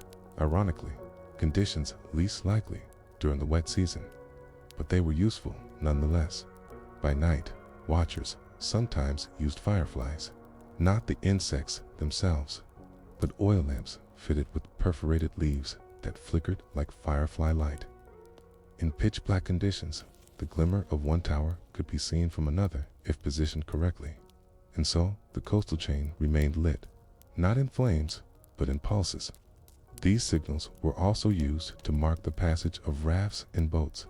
Imagine you a trader sailing from Rio to Muar. Your boat filled with salt, smoked fish, and dyed cloth. The sea is unpredictable, and pirates sometimes linger near shallow reefs. But as you sail past a certain inlet, you see a thread of smoke rising, a gentle, slow curl. The watcher in the tower is acknowledging you. You flash your mirror once in return. There is safety. The next village will be warned of your approach. This kind of signaling created a chain of information, more reliable than many official forms of communication. Messages moved not through parchment or paper, but through eyes, weather, and sky. But the towers also performed a quieter function. They recorded the seasons, not in ink, but in repetition. A watcher might note, year after year, that the first ants to move upward did so on the second new moon after the harvest. Another might notice that the clouds took a different shape after a drought year, or that birds flew closer to land before a flood. These observations weren't written down, they were sung or remembered through metaphor. A famous line in the Song of Campone Gills, if the ants cross wood without pause, the river speaks without a cause. But if they turn and move again, best not walk, prepare for rain. Some might scoff at such verses today, but they were deeply practical. Ants are sensitive to barometric pressure and ground vibrations. Their movement patterns often changed before heavy rain, flash floods, or earthquakes. The watchers were, in effect, reading natural instruments. There are dozens of recorded accounts from the early 20th century of elders predicting rain within hours simply by watching the insects on tower legs. When colonial surveyors asked for explanations, they'd often get a shrug and a saying like, "The ants walk fast when clouds lie." It wasn't just the ants either. Termites also played a role, especially during the dry season. If termites began sealing their mounds too early, it signaled a false dry spell, meaning that the rains would return unexpectedly. Watchers would scrape the mounds near tower bases and inspect the texture of the clay. Moist and tightly packed meant urgent retreat. Crumbly and dry meant business as usual. These observations were quiet warnings, and they worked. Consider the case of the 1881 flood in Kota Tinggi. According to oral records, 2 days before the river breached its banks, signal towers in Kampung, said to Lee, emitted spiral smoke, a rare signal used only when both wind and river threatened simultaneously. The ants had begun carrying their eggs up bamboo poles, and the cloud line was broken in sharp angles, what the locals called langat, pata, or the fractured sky. The villages downstream evacuated early. As homes were tied to trees, boats were prepared, and the waters came. They were still damaging, but casualties were low. One colonial officer noted in his logbook that the native settlements responded. with unusual swiftness, though no formal warning was issued. The signal towers had done their work. The towers were also used to signal danger from humans in times of unrest, raids, pirate threats, or unfriendly visitors. The watchers used fast, dark smoke, typically from burning resinous bark. Some villages added coconut husks for a thicker signal that lingered up. Pirate ship entering the straits would often prompt 3 short smoke puffs, followed by silence. If other towers followed with matching signals, it confirmed the threat in the absence of a navy. This was all there was. One retired fisherman named Den Karim recalled in a 1962 interview that as a boy, he saw a watcher ring a cowbell furiously after spotting an unfamiliar boat. Within minutes, a smoke signal confirmed the alarm. All boats on the shore were flipped and camouflaged with palm leaves. Women and children retreated into the mangroves. The pirates arrived and found no one and left. He said, "We didn't have guns. We had towers. They saved us." The towers could not save themselves from time. As trade routes formalized under colonial influence, coastal alerts were deemed primitive. Harbor masters introduced flag systems, telegraph poles, and eventually radios. By the mid-20th century, very few coastal towers were still in use. They were seen as symbols of the past, old wood, old ways, too reliant on guesswork. But guesswork is a word modern people use, but they forget the patience of observation. Even after the towers fell out of use, fragments remained. The songs lingered in certain villages near Mersing. Lullabies still speak of ants on bamboo or clouds that mimic the backs of fish. In one case, a group of school children in 1993, participating in a folklore project, were asked to interview their grandparents about strange customs. Nearly all of them returned with some mention of towers. One wrote, "My grandfather says he knew when it would flood because the ants in his yard climbed the broom handle. His mother told him that was how the old watchers knew." When pressed, the grandfather explained, it was never really about the ants or the smoke. It was about paying attention. That's what the towers taught us, to keep looking, to watch long enough that even small changes became loud. And that might be the most enduring lesson of all. Not every structure meant to last actually needs to be made of stone. Sometimes it is enough for it to be seen for a generation or two and then remembered in a child's rhyme, or a folk song, or a shadow on a hill. The bamboo signal towers of the straits no longer rise above the trees, but if you look closely, you can still find their roots in memory, in rhythm, in the crawling path of an ant across an old piece of wood, which leads us to wonder, if we built new towers today, would we still know how to watch? Would we have the patience to see what others miss? As we follow the slow decline of the signal towers, one truth becomes hard to ignore. The end of a tradition does not always arrive with a bang. Sometimes it fades, gently and gradually, like the last curl of smoke on a windless morning. By the early 1900s, the bamboo watchtowers along the east coast of the Malay Peninsula still stood in many places, but fewer eyes looked up to them. Roads were creeping closer to the coast. Telegraph lines slithered across the land.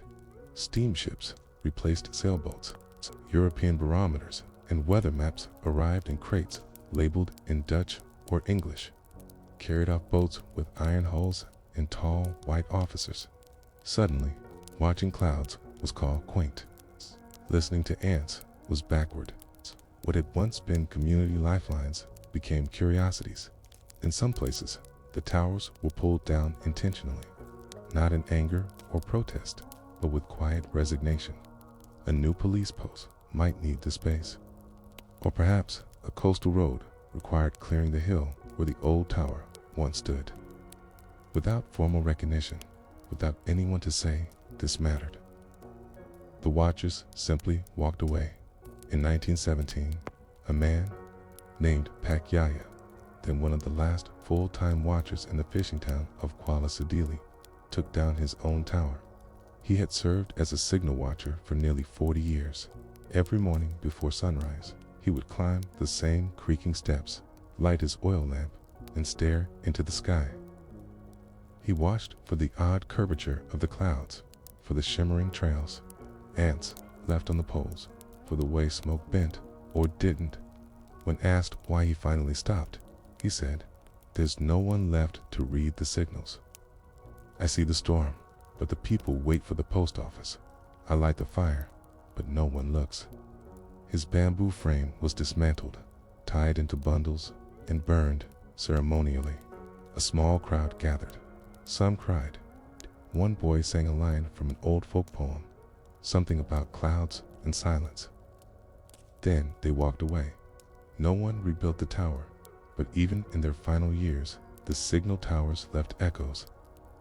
Their principles outlasted their platforms. One of the most interesting examples comes not from a fishing village, but from an orchard in the 1930s. A fruit farmer near Pontian, far from the coast, reportedly used a modified signal tower to predict weather shifts for his durian trees. He didn't send smoke. Instead, he hung bells at different heights. When ants climbed too high, he rang one bell. When the wind changed direction and leaves danced in a certain pattern, he rang another. Neighbors called him strange, but year after year, his yields were strong. His harvests came early, but never too early. Stored water just in time for dry spells.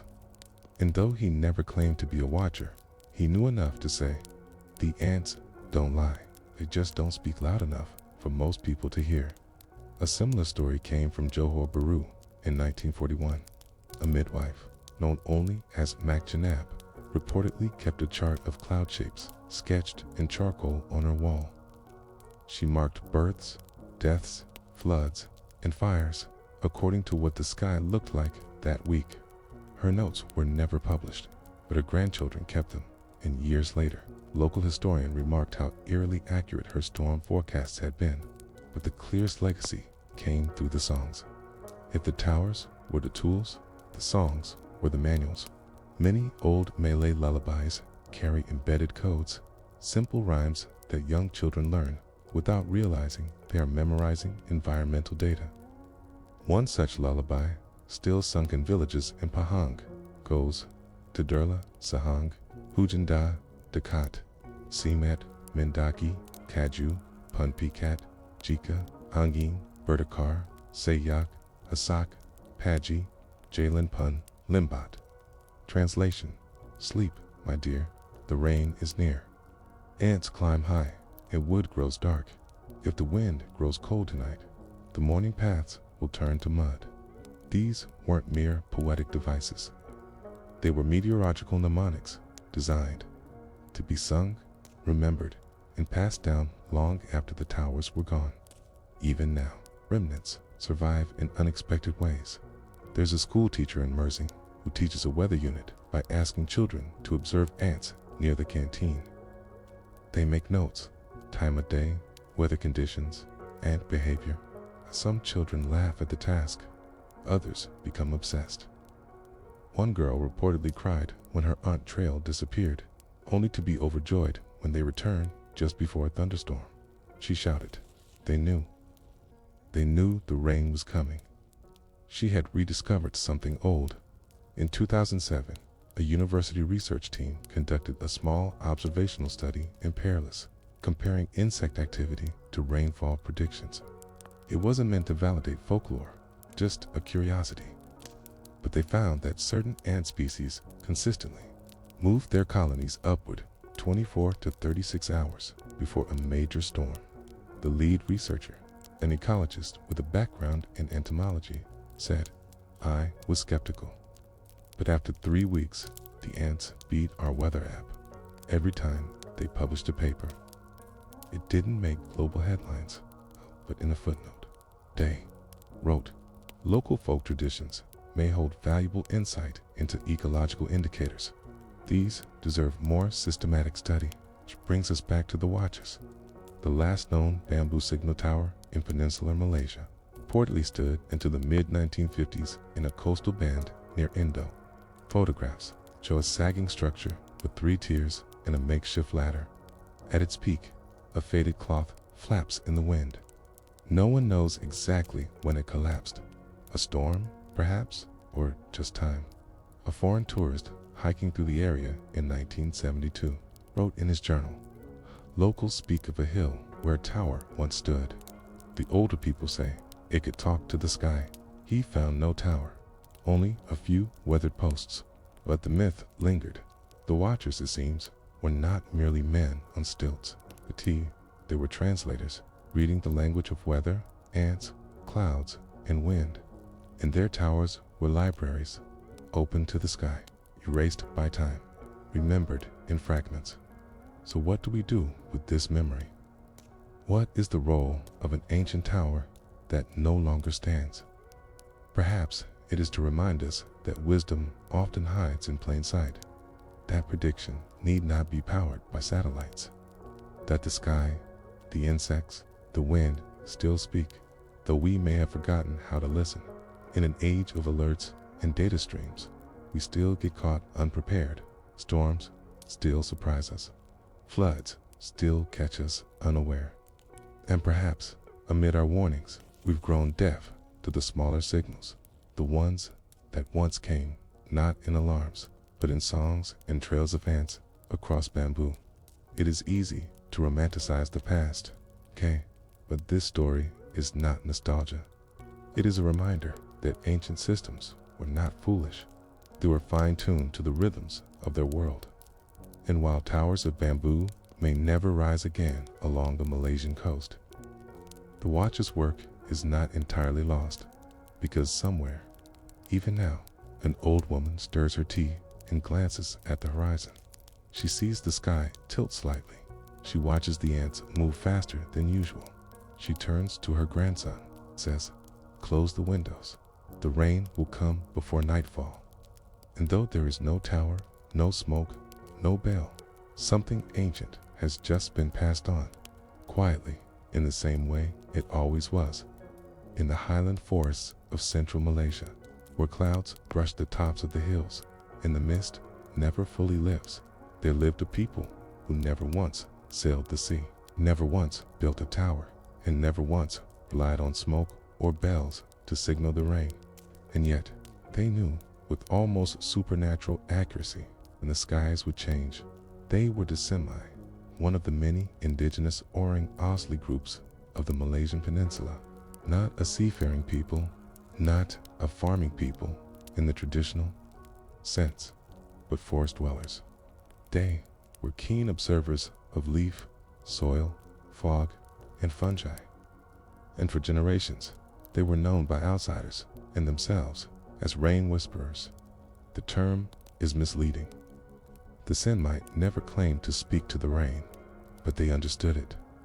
Or, more precisely, they understood the world in which rain was just another symptom, like a cough is to fever, or a crack is to dry wood.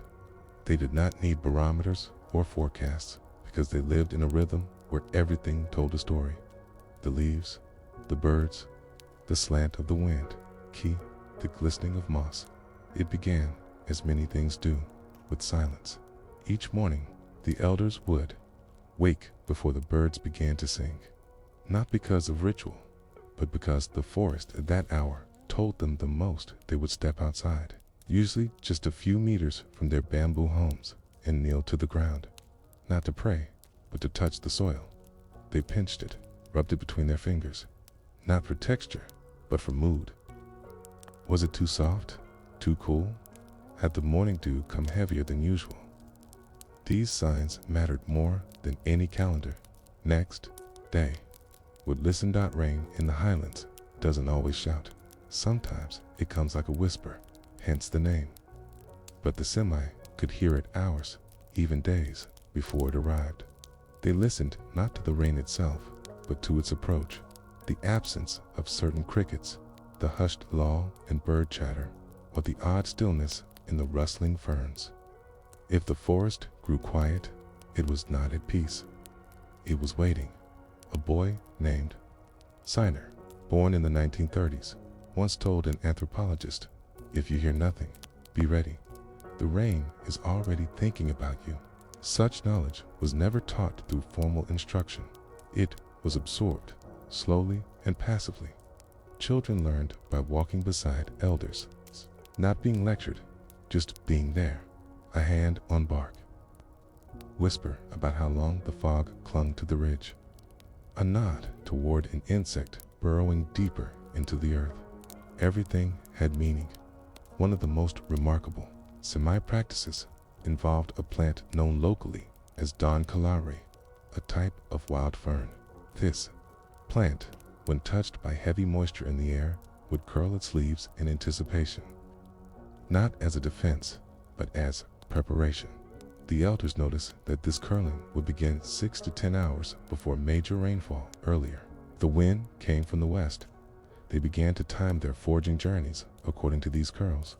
If the calorite curled, it stayed closer to home. If it lay flat, they went deep into the forest, confident they would return dry. These details may seem small, but in a forest where survival hinged on dryness, for fire starting, for food preservation, for protection from leeches, knowing when rain would fall could be the difference between comfort and hardship. And yet, Asimi were not alarmed by the rain. They did not fear it, okay? They folded it into their lives as one would fold a blanket, gently, without resistance. During one expedition in 1955, a European botanist named Dr. Alan Blythe visited a semi-village near the slopes of Gunyong, Brinchang. He had come to document mosses, but what he found instead was a lesson in humility. He brought with him weather charts, altimeter readings, and forecasts from the British Colonial Office. Tinny, I asked the village chief if they expected rain that evening. The man simply bent down, picked up a fallen leaf, and said, "Too many veins. Rain, soon." Blythe laughed at first, but 3 hours later, soaked to the skin, huddled beneath banana leaves, he began to see the sense in it.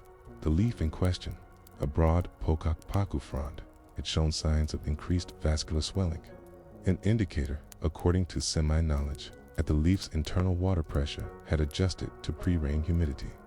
Blythe would later write in his journal, "Their science is not our science, and yet it works, not because of superstition, but because they have spent centuries paying attention to the things we've ignored." There were other signs. Mushrooms, for instance, bloomed in sequence. Not all fungi appeared after rain. Some rose before it, as if drawn by a secret contract with the clouds. One semi-woman, Macbunga, could predict a downpour by the color gradient of the mushroom caps she saw on her walk. Pale yellow meant dry spells. Deep brown meant a night storm. Her accuracy rate, tested unofficially over 2 months, was nearly 90%. There's no mystery to it, really. Fungi respond rapidly to changes in barometric pressure and humidity. But where the meteorologist sees numbers, the semi saw stories, and they remembered them through metaphor.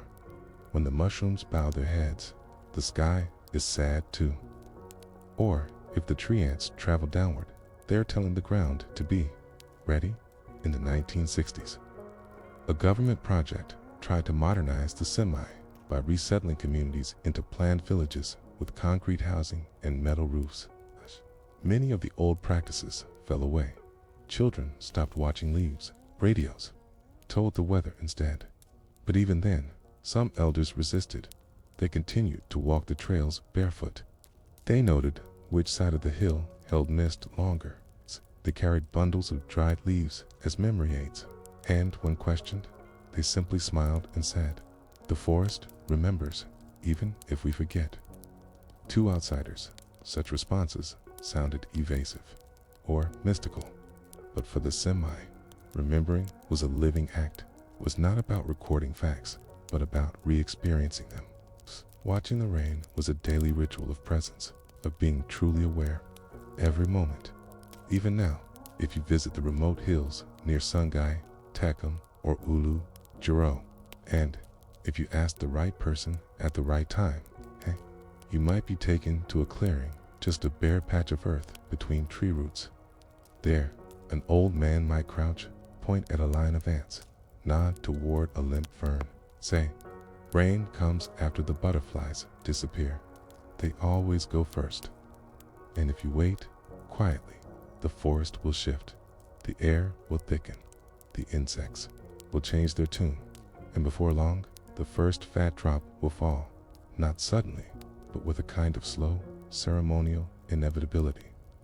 A whisper, not a shout, and you will know in your skin, your ears, your chest, that you've just been told something ancient, a forecast, without words, without machines, only the forest speaking to itself as it always has. By the time the first highways threaded through the Taituansi mountain range in the 1970s, much of the old rain-watching knowledge was already receding into the fog, not because it had failed, but because it had succeeded too quietly, too well, and no one had written it down. There were no books in Semi or Tamiya script explaining the intricacies of leaf curling or the behavioral migration of hill bees. There were only memories, okay? And memories, unlike roads, are easily washed away by rain. Still, in some pockets of the forest, in places where the trucks had not yet reached, and the schools still shared wooden benches with chickens, elders continued to pass on what they knew, not because they felt responsible, but because they couldn't help but see, and the forest kept offering clues. One of the most elegant, if underappreciated, systems of forecasting involved wind, not its strength, but its direction. The Semi had names for dozens of wind moods, not just north or south, but the one that bends the ferns, or the whisper from behind the hill. Each of these corresponded to an observed weather pattern, often over years of repeated seasonal behavior. For example, when the wind came down from Gun and Corbu, high and dry, bending only the tops of tall bamboo stalks, the elders would say, "The birds will not sing today." They meant the air is too dry, too strange, and rain will hold off, but something unpleasant may be stirring. But if the wind came up from the valley, weaving low between the trees, rustling only the forest floor, they said, it is a soft return. Rain was near. Not a storm, but a steady, fertile drizzle, the kind that didn't flood, didn't frighten, turned the forest floor into a whispering chorus of drops. Even in the most remote villages, people would rearrange their days based on the winds. If it was the pressing wind, they would prepare elevated shelters for drying cassava to avoid the coming damp.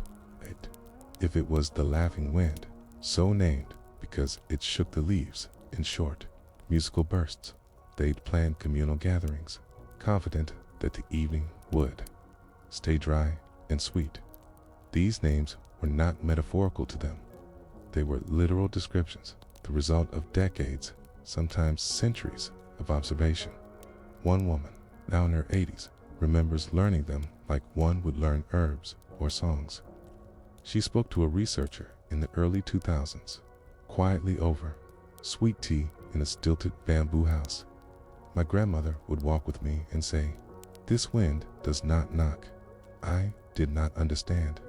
Then, one day, I heard the wind push open a bamboo flap and let in rain. It made sense then. Some winds knock, some just open the door. By the mid-20th century, a few curious outsiders began documenting these oral systems. Most were linguists or anthropologists trying to preserve a way of speaking that was vanishing. But they soon realized the language wasn't just beautiful, it was useful. It embedded meteorological data in metaphor. In 1982, a Malaysian field researcher named Rahman Ismail spent 2 monsoon seasons living with a Timur-speaking family in the hills near Perak.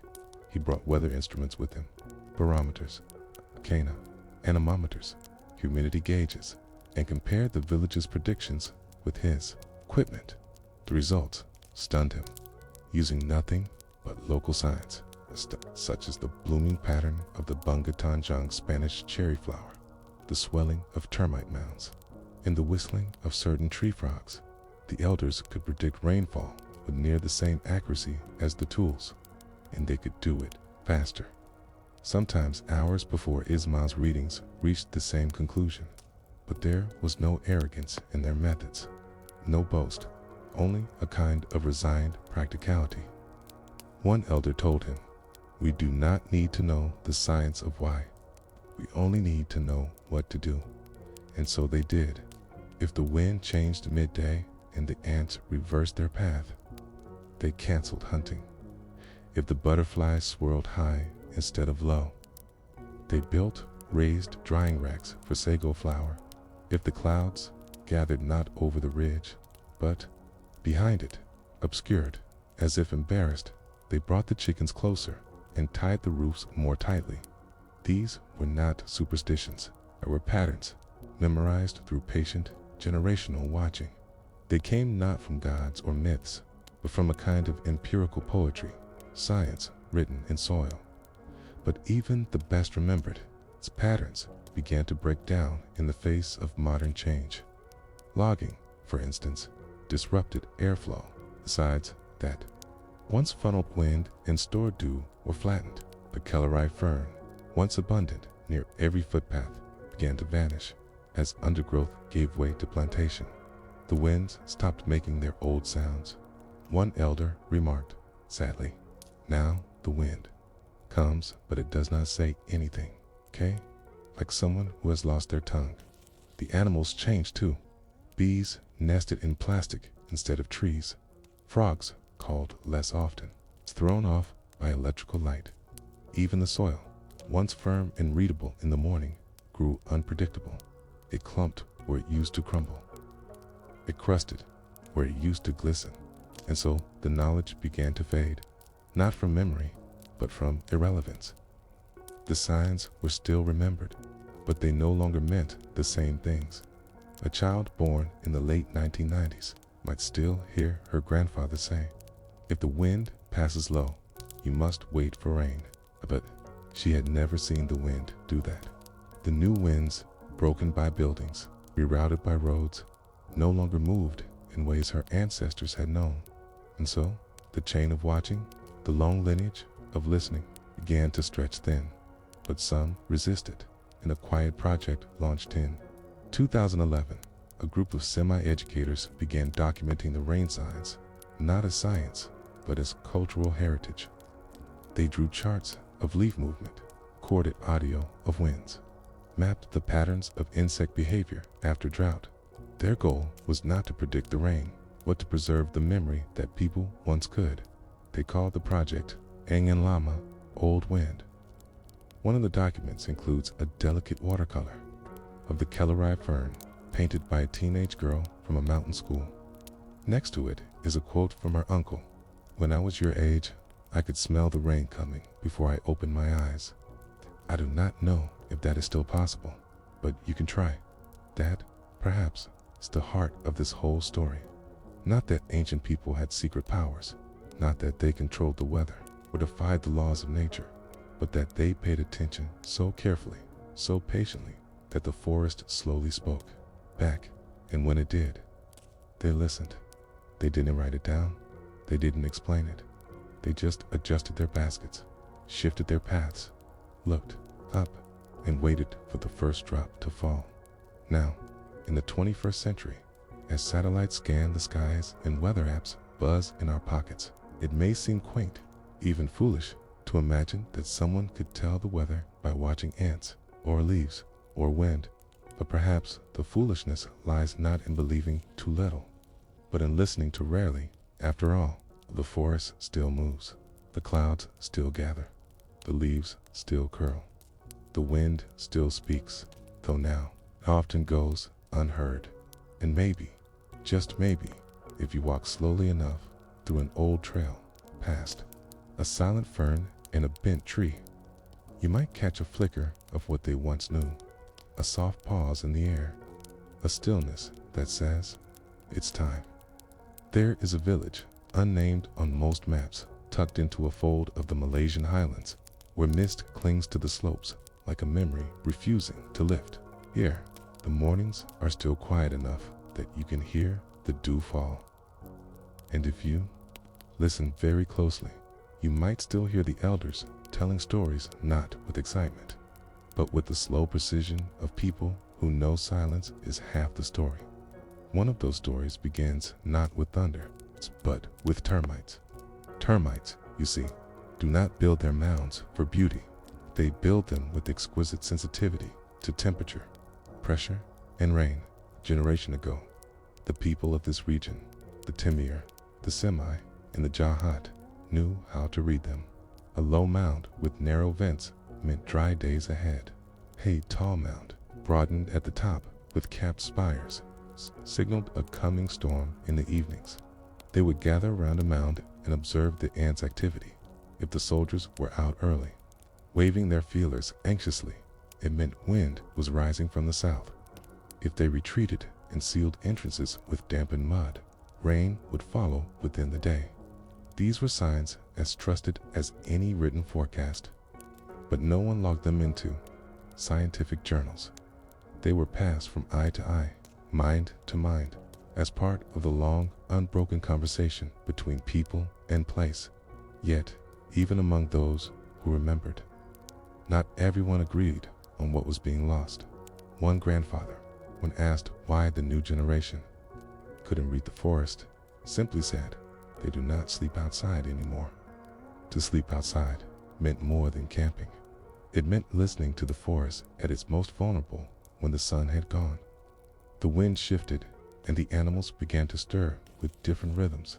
It was during these quiet intervals that people learned how bark changes shape when saturated, or how owls stop calling before a sudden fog, or how the feel of soil beneath your sleeping mat could warn you of morning rain. Sleeping outside wasn't just a tradition, it was an instrument of knowledge. Now, it taught stillness. It tuned you to the unspoken, but that was before the zinc. Roofs came before the generator hummed. 4 smartphones lit up the sky brighter than fireflies ever could. Still, some elders continued watching, not because they were stubborn, but because their bodies remembered. One woman, nearly blind, told an anthropologist in 2015, "I don't see the clouds anymore, but I feel them in my knees. The old ones are always with me." Atia wasn't speaking. In metaphor, the drop in pressure, the subtle shift in wind, it all left traces in bones, in muscles trained to remember what the eyes forgot. And perhaps that's what's most surprising, that the forest language was not only visual, it was also tactile, auditory, kinesthetic. The sound of distant thunder, it's not the crack, but the texture, told you whether the rain would pass or stay. The feel of moss beneath bare feet indicated whether it had rained far away upstream. The smell of wet bark warned of cloudbursts that no sky yet showed to the outside world. These signs were invisible, but to those who grew up with them, they were as clear as a written text when asked to explain how they knew rain was coming. One man answered, "The trees breathe differently." He didn't elaborate. He didn't need to, because in that place, once people had trusted trees to warn them. And the trees, despite the odds, had obliged. But all languages fade when not spoken by the 2000s. Government agricultural programs had begun reshaping the landscape. Rubber and oil palm replaced native flora. With the plants went the insects, and with the insects, the patterns. It was harder to tell the rain when there were no ants to watch, so some began recording. Not just scientists, but school teachers, community organizers, even teenagers with borrowed phones. They took videos of bees circling low before rain. They charted the day frogs called early. They wrote down the names of winds, the old ones, and tried to describe them with English translations that never quite captured the original grace. There was Angan Tidor, sleeping wind, the one that came still and hot and meant the storm would arrive all at once, not gently. There was Angi Pemalu, the shy wind, the one that barely rustled the leaves, but always arrived a day before a cold spell. There was Angan Pendik, it's a short wind which came in bursts and confused even the most experienced trackers. They didn't trust that one. These names were poetic, yes, but also precise. They encoded weather into culture. And now, finally, some were beginning to recognize their worth. Universities began inviting elders to speak, not to perform, but to explain. Meteorologists began asking how butterfly migrations might predict storms. Government agencies explored integrating local science into rural early warning systems. One such system, piloted in 2019, included termite mound monitoring alongside satellite data. It worked, but most importantly, it gave credibility and dignity back to knowledge that had long been dismissed. Still, many who once read the forest with their senses intact were gone. One elder, before he died, recorded his final observation into a battered cassette recorder. His voice, cracked and slow, said, "The forest doesn't speak like it used to, but if you sit long enough, it will whisper something. Don't try to understand, just listen." And that, perhaps, is the enduring wisdom. Not that the forest is a book to be read, not that the past held perfect knowledge, but that understanding comes from listening, from waiting, from caring enough to watch what others overlook. In the end, the rain comes whether we predict it or not, but to know it's coming, to feel it in the soil, in the leaves, in the silence of insects, is to be part of something older than history. So if one day you find yourself walking through the highland fog, where the vines twist gently and the wind seems to pause before reaching your skin, take a moment. Look down at the path. Are the ants moving in straight lines? Are the termites sealing their tunnels? Is the moss soft beneath your steps?